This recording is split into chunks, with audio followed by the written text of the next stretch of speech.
This aromatic salt will elevate any of your savory dishes, and it makes a great gift for your foodie friends. Let me show you how to make it.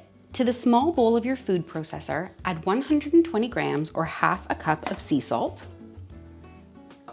6 grams, 1/4 cup of dried sage, and 16 grams, 1/4 cup of dried rosemary. To this, I'm also going to add the zest of 1 lemon. Now we're going to blitz it all together. You'll want to process this until everything is very fine and blended together. You could also do this in a herb or coffee grinder, or you could chop it finely by hand. You won't get it quite as fine, but it will still be delicious. The scent is incredible.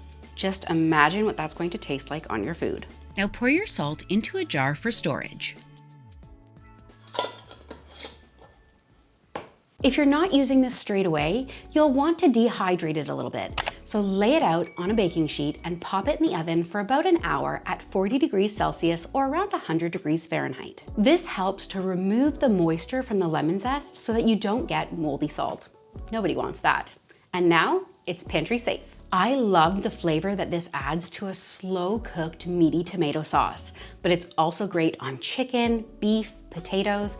Your options really are endless. Anything that you want to elevate your savory flavor on, this is the salt for you.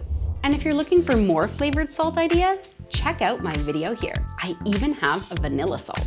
If you found this video helpful, hit the like button down below, and I'll see you next week.